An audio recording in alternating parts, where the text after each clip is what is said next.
Hello friends, welcome to my channel. आज का video हमारा होने वाला है रीजनिंग के प्रैक्टिस सेट के ऊपर। यहाँ पे आप देख सकते हो किस तरह के क्वेश्चन आज मेरी प्रैक्टिस सेट का हिस्सा है। इन्हें हम जो है एक खास ट्रिक की हेल्प से सॉल्व कर रहे हैं। खास ट्रिक की हेल्प से सॉल्व करने के बाद आप देख पाओगे कि हम जो है क्वेश्चन के आंसर तक जल्दी पहुँचने की कोशिश करेंगे। तो फ्रेंड्स, वीडियो में बने रहिएगा मेरे साथ, आपको हर चीज़ क्लियर बेसिक तरीके से समझ में आने वाली है।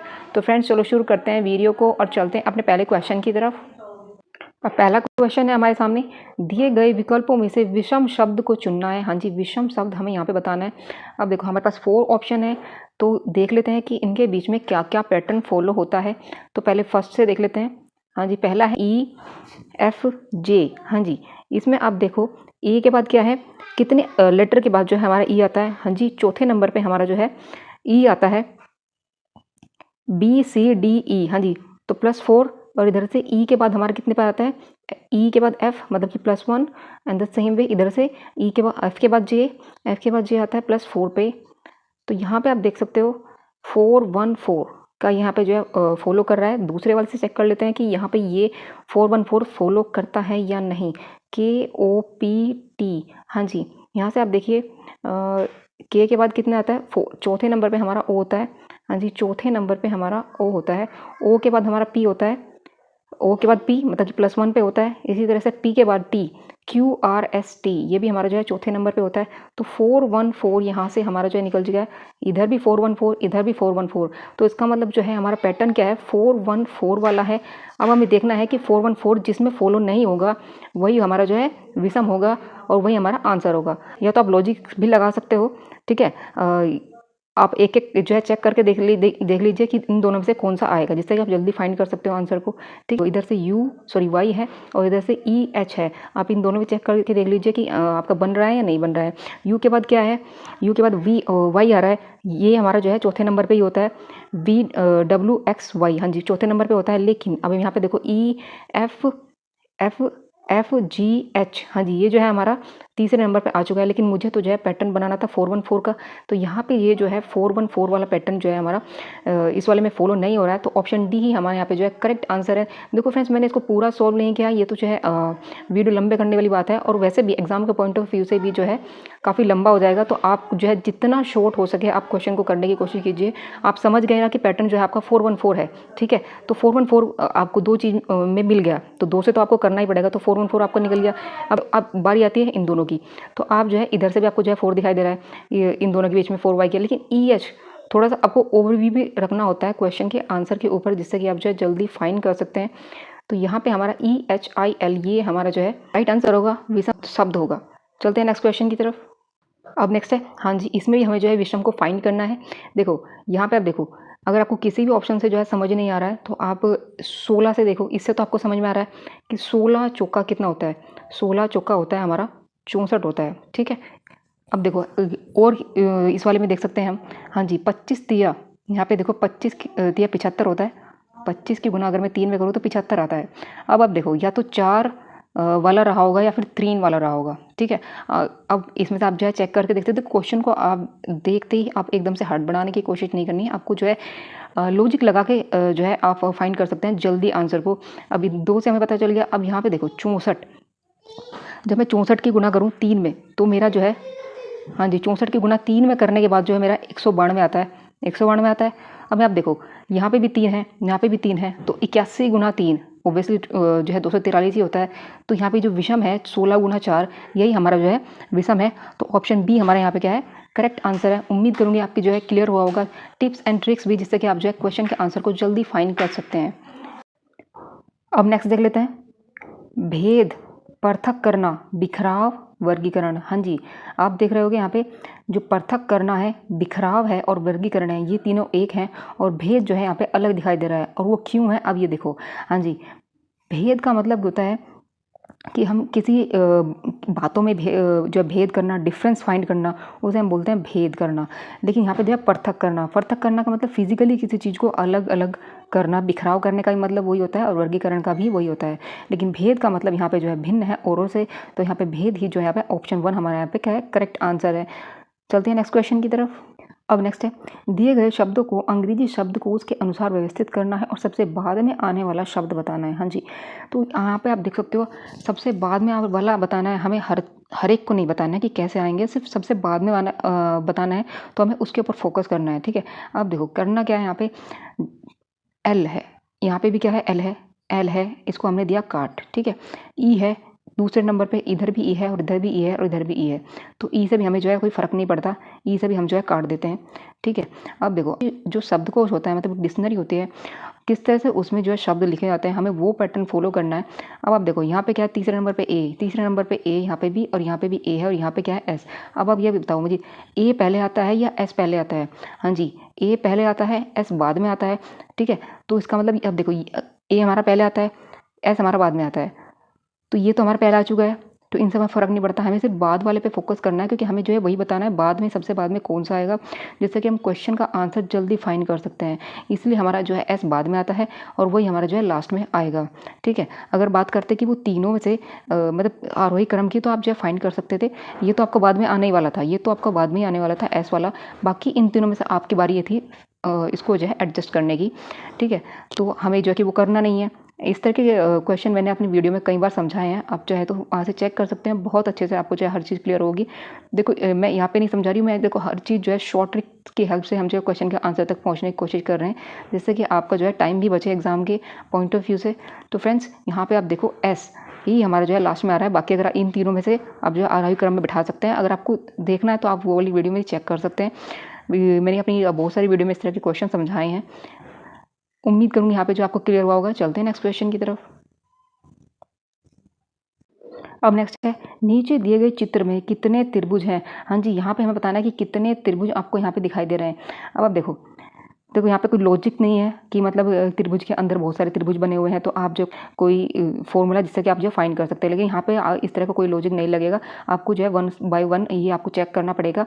अब देखो यहाँ पे क्या है, एक ये हो गया 1 2 3 4 5, और कोई आपको त्रिभुज यहाँ पे दिखाई नहीं दे रहा है, तो और जबकि है भी नहीं और दिखाई भी नहीं दे रहा है, तो यहाँ पे सिर्फ 5 ही यहाँ पे जो है आपको त्रिभुज है। अब देख लेते हैं ऑप्शन में। हाँ जी, ऑप्शन में यहाँ पे देखो 6 है, 8 है, 7 है और 9 है। यहाँ पे देखो कई बार क्या होता है ना, आपको क्वेश्चन का आंसर भी जो है वो गलत, मतलब यहाँ पे दिया कुछ और होता है लेकिन क्वेश्चन का आंसर राइट में होता कुछ और है, तो आपको जो है इस तरह के क्वेश्चन में आपको कहीं पर भी जो है टिक नहीं करना है, वही आपका जो है राइट आंसर होगा, वही मतलब आपको जो है 1 मार्क्स लाएगा। लेकिन यहाँ पे देखो 5 आया है, तो आप जो है यहाँ पे किसी भी ऑप्शन में नहीं दिखाई दे रहा है, तो यहाँ पे जो है हमारा कोई भी ऑप्शन पे हमें जो है राइट नहीं लगाना है, और 5 हमारा जो है यहाँ पे करेक्ट आंसर होगा। 5 त्रिभुज यहाँ पे दिखाई दे रहे हैं। ठीक है, और कोई यहाँ पे त्रिभुज है भी नहीं और दिख भी नहीं रहा है। उम्मीद करूँ यह भी आपको जो है क्लियर हुआ होगा। चलते हैं नेक्स्ट क्वेश्चन की तरफ। अब नेक्स्ट है, हाँ जी, एक निश्चित कोड भाषा में अप्रोच को ये लिखा जाता है, उसी कोड भाषा में रेस्ट्रिक्ट को किस प्रकार लिखा जाएगा?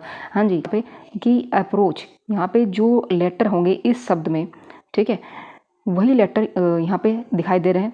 कोई ये नहीं है कि उसकी नंबरिंग लिखी हुई है, ठीक है, या फिर उसके रिवर्स में जो नंबर होता है वो लिखा हुआ है, यहाँ पे ऐसा कुछ नहीं है, बिल्कुल सेम अल्फाबेट आपको यहाँ पे दिखाई दे रहे हैं, तो आपको बिल्कुल वैसा ही करना है, लेकिन आपको जो है इसका पैटर्न समझ लेना है। पैटर्न है क्या, यहाँ पे देखो APPROACH। हाँ जी, आप देखो क्या किया हुआ है इसने, यहाँ पे CH, हाँ जी, इसने लिखा है CH, जो इसका पैटर्न है। पहले ये वाला नंबर जो है दोनों के दोनों उठा के इधर एक साइड रख दिए हैं, फिर इसके बाद उसने OA उठाया है और रख दिया है, फिर उसके बाद उसने PR उठाया है, PR, और फिर उसके बाद उसने AP उठाया है। हाँ जी, तो ये जो है उसका कोड करने के बाद बन गया है। इन द सेम वे हमें इसको भी बताना है, तो इसको देख लेते हैं क्या है बनेगा यहाँ पे। हाँ जी, RT, तो दो को हमें जो है पेयर करना है और जो है उसको उठा के एक साइड रखना है। और यहाँ पे देखो CT आएगा पहले, RI आएगा पहले, हाँ जी, फिर उसके बाद ST आएगा और फिर उसके बाद हमारा RE आएगा। तो ये हमारा जो है यहाँ पे कोड होने के बाद बनेगा। अब यहाँ पे देखो किस ऑप्शन में आपको दिखाई दे रहा है। हाँ जी, ये आपको जो है सिर्फ और सिर्फ आपको ऑप्शन C में दिखाई दे रहा है, तो ऑप्शन C हमारे यहाँ पे क्या है, करेक्ट आंसर है। उम्मीद करूँगी ये भी आपको जो है क्लियर हुआ होगा। चलते हैं नेक्स्ट क्वेश्चन की तरफ। अब नेक्स्ट है वानर बड़बड़ाना। हाँ जी, ये जो साइन होता है, मतलब कि जो इनके बीच में संबंध होता है वही आपको यहाँ पे संबंध लेके आना है। समानुपाती का मतलब चिन्ह होता है ये। अब देखो ऊँट का हमें किस में से जो है सेम, जैसा कि यहाँ पे वानर बड़बड़ाना से रिलेटेड है, उसी तरह ऊँट का हमें बताना है कि ऊँट किससे रिलेटेड होगा। देखो वानर क्या करते हैं, बड़बड़ाते हैं, ठीक है, वानर जो है हमारा बड़बड़ा, वानर हमारे जो है बड़बड़ाते हैं। तो यहाँ पे वानर क्या करते हैं, ऊँट हमारा क्या करता है, ये आपको देखना है। ऊँट हमारा करता है घुरघुर करता है, तुच्छ करता है, मिमियाहट करता है, कराहना करता है, ठीक है। ऊँट हमारा कराहता नहीं है, मिमियाहट नहीं करता, मिमियाहट तुच्छ, तुच्छ का तो यहाँ पे कोई लॉजिक है ही नहीं। घुरघुर, घुरघुर यहाँ पे जो है आपको सही दिखाई देगा।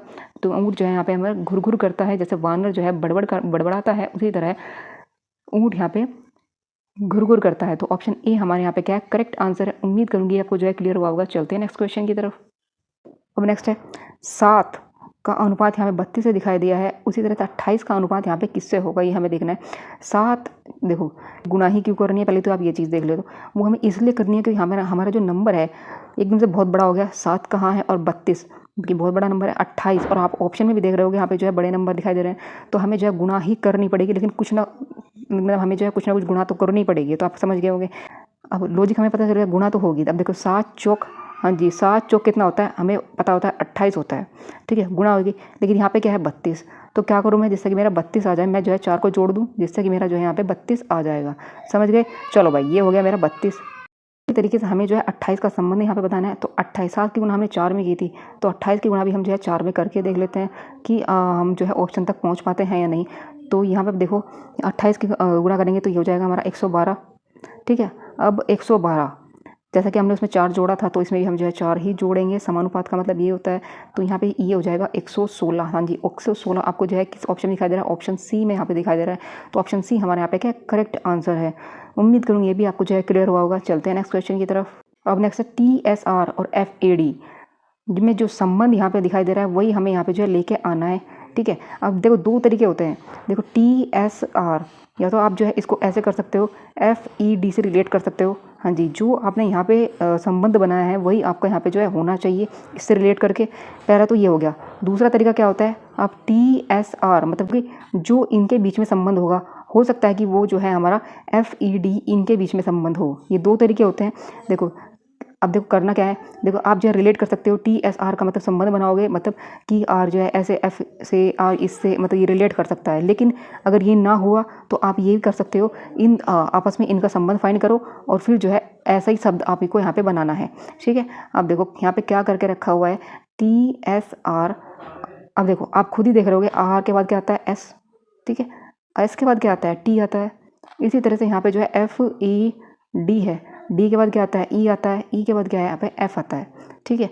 तो ये आपको जो है पैटर्न मिल गया है आपको, ठीक है। अब यहाँ पे हमारा ये बन गया है। तो इन द सेम वे हमें जो है WVU और उससे रिलेट करता हुआ शब्द हमें यहाँ पे फाइंड करना है, वही हमारा जो है आंसर होगा। तो WVU, हाँ जी UVW, ठीक है। अब वही हमें जो है यहाँ पे फाइंड करना है। तो कौन सा होगा वो हमारा यहाँ पे आप देख सकते हो।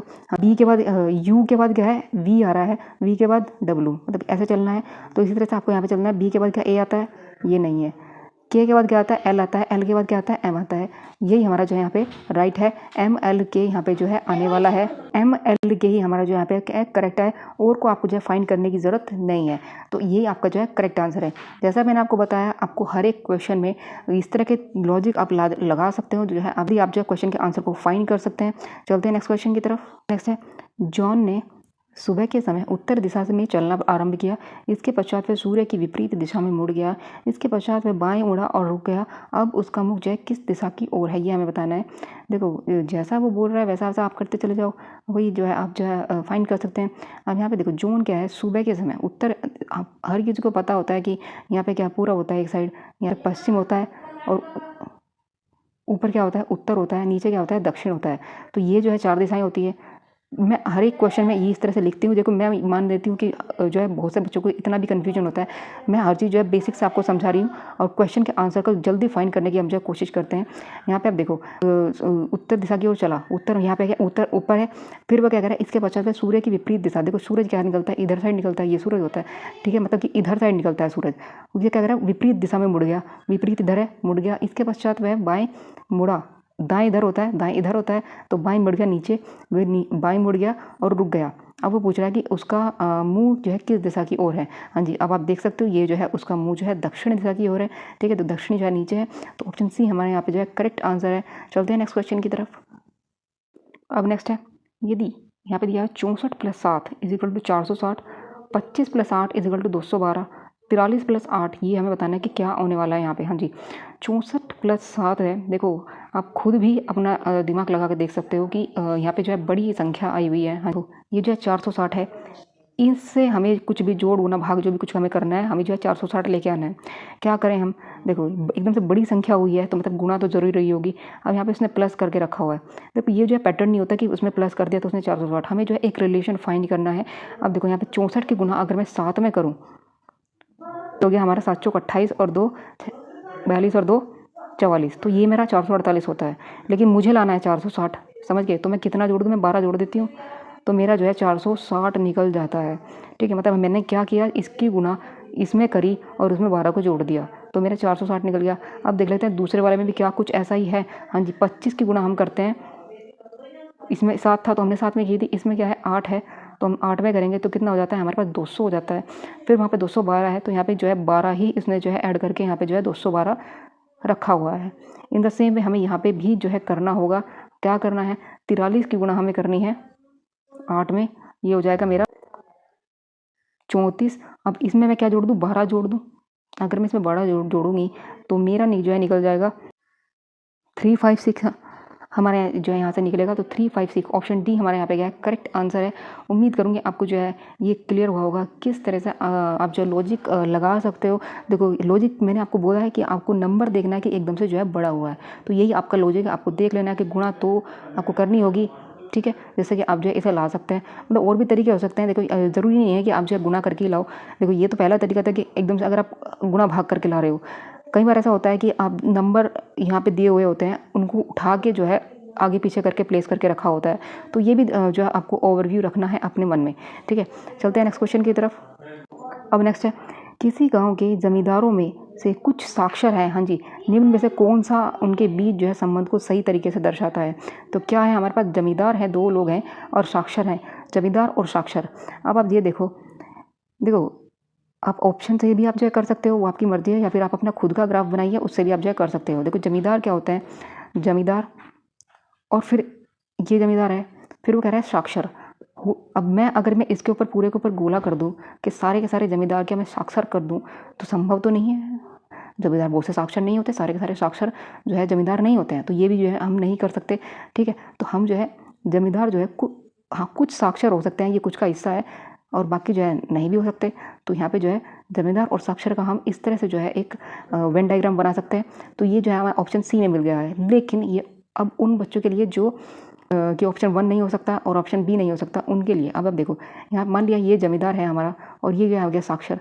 तो जमींदार देखो ऐसा तो नहीं होता कि जितने भी सारे साक्षर हैं वे जमींदार होंगे ही नहीं, ठीक है, कुछ तो होंगे भाई पढ़े लिखे। तो ये जो है हमारा रोंग है यहाँ पे। इसी तरीके से आप दूसरे में फाइंड कर सकते हो कि क्यों नहीं हो सकता। इसने जो है अगर आप इसे साक्षर मान रहे हैं, इसे साक्षर मान रहे हैं, इसे जमींदार मान रहे हैं, मतलब कि सारे सारे जो साक्षर हैं उसके अंदर जमींदार आ जाएं, मतलब जितने भी सारे दुनिया में पढ़े लिखे लोग हैं सब जमींदार हों, तो ये तो संभव नहीं है, ठीक है। और अगर आप इसे जमींदार मान रहे हैं और इसे साक्षर मान रहे हैं तो क्या सारे के सारे जमींदार लोग सारे के सारे साक्षर होंगे, ये भी जो आपका संभव नहीं है। तो ऑप्शन सी ही यहाँ पे जो है रिलेट करता है। ऑप्शन सी हमारा क्या है करेक्ट आंसर है। उम्मीद करूँगी भी जो आपको क्लियर हुआ होगा। चलते हैं नेक्स्ट क्वेश्चन की तरफ।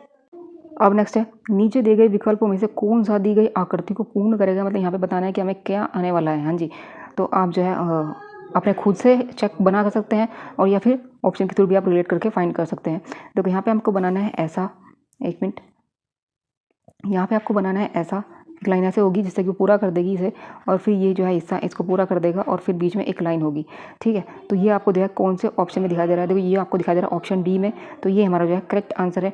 बाकी आप जो है किसी ऑप्शन में इस तरह से नहीं बना सकते, तो ऑप्शन डी ही हमारे यहाँ पे क्या है, मतलब इस आकृति को अगर मैं उठा के यहाँ पे प्लेस कर दूँ तो ये जो है इसको पूरी तरह से फिट हो जाएगा। और उम्मीद करूँगी ये भी जो है आपको क्लियर हुआ होगा। चलते हैं नेक्स्ट क्वेश्चन की तरफ।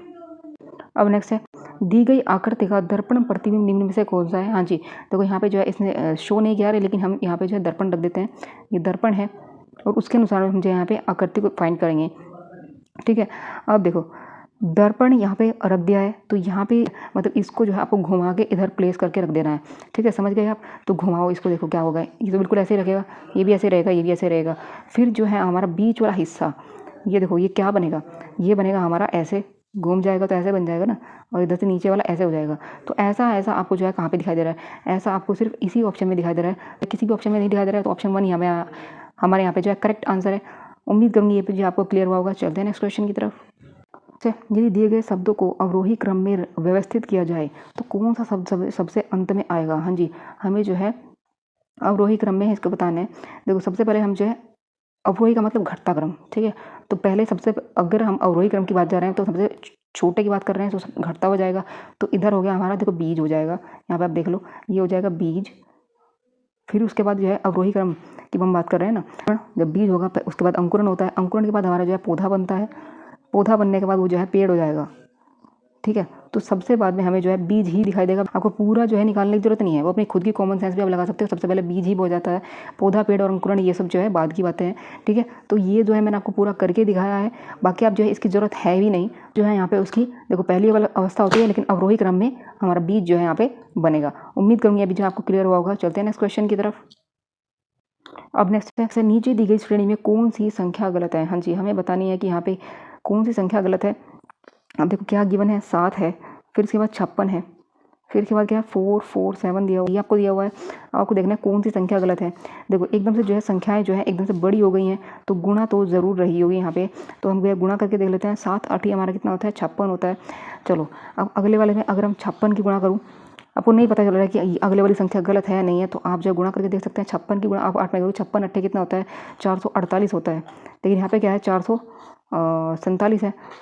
चलो अब अगर आपको लग रहा है कि अब जो है हमारा पैटर्न 8 वाला नहीं चल रहा है, तो अभी यहाँ पे रुके रहो, ठीक है, रुके रहो। आपको अगले वाले से आप जो है यहाँ पे चेक करके देख सकते हो। अब देखो यहाँ पे क्या है 4, यहाँ पे क्या है 2। अब यूनिट डिजिट की बात कर रही हूँ मैं, इसकी अगर मैं 8 में गुणा करूँ तो क्या ये आ सकता है 4 8। अगर मैं यहाँ पे 8 में गुणा करूँगी तो 4 8 32, मतलब कि लास्ट में जो है 2 आने वाला है। तो इसका मतलब हो सकता, मतलब ये जो है हमारा ये बिल्कुल सही है, ठीक है। अब पूरी गुणा करके देखोगे तो भी ये जो है हमारा ये निकलने वाला है, मतलब 4 8 32, तो ये रहा होगा। और यहाँ पे आप देख सकते हो ये 8 है और यहाँ पे क्या है 4 है। 8 की गुणा 8 में करूँगी तो क्या होगा, मेरा 8 8 64 होता है, मतलब कि यहाँ पे जो है 4 ही आएगा, ठीक है। तो मतलब कि ये जो है हमारा 8 वाला पैटर्न फॉलो हो रहा है। तो ये अगर 8 वाला पैटर्न फॉलो हो रहा है तो हमारा जो है 448 यहाँ पे जो है बिल्कुल सही है। तो यहाँ पे जो है 447 हमें हमारा यहाँ पे जो है ये गलत है, यहाँ पे 448 आना है, ठीक है फ्रेंड्स। ये जो है कुछ टिप्स है एंड ट्रिक्स हैं जिससे कि आप जो है क्वेश्चन के आंसर तक जल्दी पहुंच सकते हो। उम्मीद करूंगी ये भी जो आपको क्लियर हुआ होगा। चलते हैं नेक्स्ट क्वेश्चन की तरफ। अब नेक्स्ट है, यदि यहाँ पे प्लस का, देखो प्लस का अर्थ क्या है, यहाँ पे गुणा दिया हुआ है, माइनस का अर्थ उसने भाग दिया हुआ है, गुणा का माइनस दिया हुआ है, भाग का प्लस दिया हुआ है। तो इस समीकरण का मान हमें बताना है। तो पहले समीकरण ही यहाँ जो है लिख लेते हैं। समीकरण क्या है 6 64 8 और 45 और यहाँ पे है 8। अब जैसे जैसे वो बोल रहा है उसने आपको ऐसे ही करना है। यहाँ पे देखो प्लस का क्या है गुणा कर दिया है उसने, और माइनस का उसने भाग कर दिया है, फिर भाग का उसने जो है प्लस कर दिया है, और फिर हाँ जी फिर हमारा गुणा रह गया, गुणा का उसने माइनस कर दिया है। तो बस इसको आपको क्या करना है, सॉल्व। गुणा करेंगे 64 में और नीचे डिवाइड है 8 और प्लस के 45 में 8 गए, ये हो जाएगा 37, ठीक है। अब देखो यहाँ से 8 8 64 तो कितना हो जाएगा 48 और 37, 48 और 37 को आपको करना है ऐड, 48 और 37 ये हो जाएगा आपका हाँ जी 85। उम्मीद करूँगी ये भी जो आपको क्लियर हुआ होगा। चलते हैं नेक्स्ट क्वेश्चन की तरफ।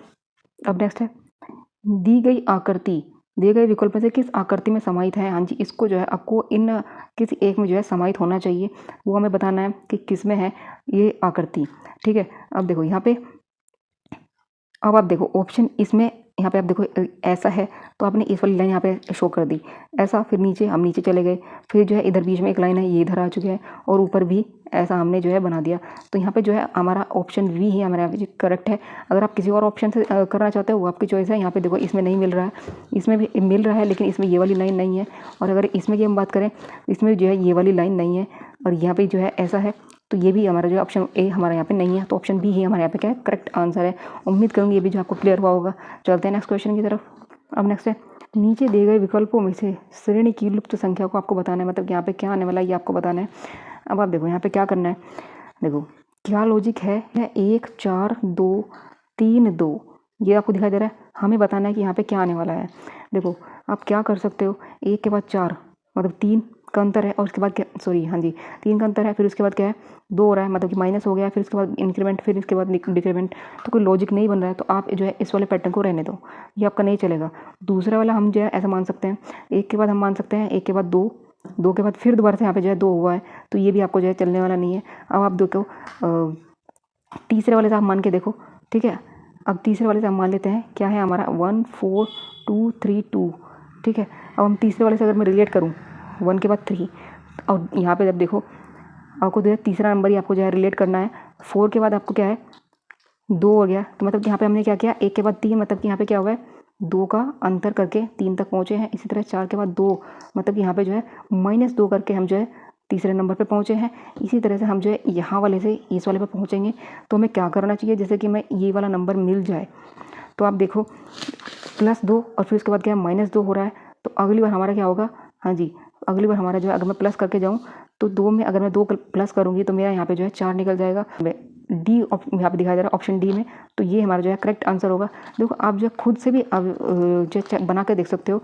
जब नहीं बनती है श्रेणी में जो है आपका पैटर्न फॉलो नहीं होता है तो आप एक नंबर छोड़ दो, नहीं दूसरे से भी फॉलो होता है तो सॉरी 2 नंबर छोड़ के आप जो है अगले वाले से चेक करके देख सकते हो। यही जैसा कि इसमें भी यहाँ पे यही किया हुआ है।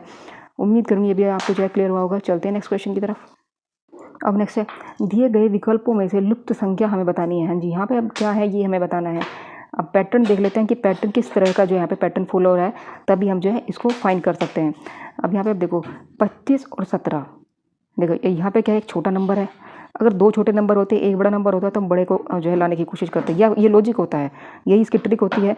अब देखो यहाँ पे 2 बड़े नंबर हैं और यहाँ पे क्या है एक छोटा नंबर आया है, तो हम जो है छोटे नंबर को लाने की यहाँ पे कोशिश कर रहे हैं क्योंकि वो 1 है। देखो अब देखो क्या करना है, 25 और 17 को अगर मैं जोड़ दूँ, 25 और 17 को अगर मैं जोड़ूँ तो मेरा निकलेगा कितना, हाँ जी 42 निकलता है। अब देखो मुझे लाना है 6, तो भाग तो मुझे करना पड़ेगा, भाग करना पड़ेगा। तो वो किससे करूँ मैं जिससे कि जो मेरा 6 आ जाए। हाँ जी, अगर मैं 7 से कर दूँ भाग तो मेरा जो है 6 आ जाएगा। ठीक है, अब देख लेते हैं दूसरे वाले में भी क्या ऐसा है। हाँ जी 38 और 18, अगर मैं इन्हें जोड़ दूँ तो मेरा क्या निकलेगा, 38 और 18 ये हो जाएगा मेरा 56। ठीक है, अब क्या करूँ जिससे कि मेरा 8 आ जाए, क्या करूँ जिससे कि मेरा आ जाए, हाँ जी 7 से मैं डिवाइड कर दूँ तो मेरा जो है 8 आ जाएगा। समझ रहे हो आप, मतलब यहाँ पे जो है 7 से डिवाइड हो रहा है, इतना तो क्लियर हो चुका है। तो तीसरे वाले में हम यही करने वाले हैं। हाँ जी 89 और 16 को हम करेंगे ऐड, ये हो जाएगा 105। और 105 को हमें जो है डिवाइड करना है किससे, 7 से डिवाइड करना है। अब जब 7 से डिवाइड करेंगे तो वही हमारा जो है यहाँ पे आंसर होने वाला है। तो 7 से डिवाइड करने के बाद वैल्यू आएगी 15। तो 15 हमारा यहाँ पे जो है ऑप्शन बी में दिखाई दे रहा है। ऑप्शन बी हमारे यहाँ पे क्या है करेक्ट आंसर है। उम्मीद करूँगी ये भी जो आपको क्लियर हुआ होगा। चलते हैं नेक्स्ट क्वेश्चन की तरफ। अब नेक्स्ट है, हाँ जी 0, 4, 18 और 48, और यहाँ पे हमें बताना है कि क्या आने वाला है। 4, 18, 48 और फिर उसके बाद क्या है स्पेस और 180। ठीक है, अब आप देखो यहाँ पे जो है प्लस करके देख सकते हो। हमारे नंबर इतने दूर भी नहीं है कि हम जो है गुणा वाला कॉन्सेप्ट लगा सकते हैं। अगर आपको लगता है कि आपको जो गुणा वाला लगा के देखना चाहिए तो आप वो भी कर सकते हो। 4 की गुणा अगर मैं 4 में करूँ तो मेरा 16 आता है, 2 करके मैं जो है 18 ला सकती हूँ। इसी में जो है 18 की गुणा अगर मैं 2 में करूँ तो मेरा 36 आता है। तो 36 में अगर मैं 12 करूँ तो मेरा जो है 12 करने के बाद जो है मेरा यहाँ पे 48 आएगा, और वही गुणा 2। और जैसे 4 की गुणा 4 में हुई थी तब जाके 2, यहाँ पे 2 किया था मैंने। और जैसे तो ये हमारा जो है कोई लॉजिक फाइंड नहीं हो रहा है, तो हम यहाँ पे जो है सिर्फ प्लस वाला माइनस वाला कॉन्सेप्ट यहाँ पे हम जो है फॉलो करेंगे। तो क्या है 0, 4, तो हमें जो है डिफरेंस फाइंड करना है। डिफरेंस क्या होगा यहाँ पे, हाँ जी +4 का। इसके बाद डिफरेंस क्या है यहाँ पे, डिफरेंस हमारा क्या है 14 का, और फिर इसके बाद डिफरेंस है हमारा 30 का डिफरेंस है। अब अगर आपको नहीं पता है कौन सा नंबर आने वाला है तो अभी आप जो है यहाँ पे रुक जाओ। ठीक है, अब नीचे वाले और देख लेते हैं। नीचे करके यहाँ पे देखो इनके बीच में डिफरेंस कितने का है। इनके बीच में डिफरेंस है हमारा 10 का, और इनके बीच में डिफरेंस कितने का है, हाँ जी इनके बीच में डिफरेंस है हमारा 16 का। अब इससे नीचे भी आप जो है एक बार और सॉल्व करके देख सकते हो कि क्या उसने ये वाला पैटर्न और तो नहीं लगा रखा। यहाँ पे देखो 6 का डिफरेंस आपको यहाँ पे दिखाई दे रहा है। ठीक है, आपने इतना कर लिया। अगली बार हमारा जो नंबर होगा उसमें भी हम जो है 6 का ही डिफरेंस करके आगे बढ़ेंगे। तो क्योंकि देखो हम बढ़ रहे हैं आगे, तो हमें जो है जोड़ना पड़ेगा। तो 16 और 6 मेरा 22। ठीक है, 22 तक आ चुके हैं। अब देखो हमें क्या है अगली बार इसमें जोड़ना है, तो जोड़ूंगी तो मेरा क्या मिलने वाला है 16 में मैंने अब आपको जो है 22 जोड़ना होगा। 16 में जब आप 22 को जोड़ोगे तो आपको मिलेगा 52। ठीक है, अब 52 को आपको जोड़ना होगा 48 में। 52 को आपको जो है 48 में जोड़ना होगा, तब आप जो है ये वाला नंबर फाइंड कर सकते हैं। समझ गए आपको किस तरह से मैंने जो है इस क्वेश्चन को सॉल्व किया है। लॉजिक यही है, आपको नहीं पता आप जो है यहाँ पे फिर उल्टे चलना शुरू कर दो इस तरह से, तो आप जो है ये वाला नंबर बता दोगे। ठीक है, अब आपको 48 में 52 को जोड़ना है। तो 48 और 52 कितने होता है, 48 और 52 होता है हमारा 100 होते हैं, तो 100 हमें यहाँ पे जो है ऑप्शन डी में दिखाई दे रहा है। ऑप्शन डी हमारा यहाँ पे क्या है, करेक्ट आंसर है। उम्मीद करूँगी ये भी आपको जो है क्लियर हुआ होगा। चलते हैं नेक्स्ट क्वेश्चन की तरफ। अब नेक्स्ट है, दिए गए शब्दों के अक्षरों से नए बनाया जा सकने वाला आपने जो है शब्द को फाइंड करना है। हाँ जी, क्या है, सेग्रीगेशन है।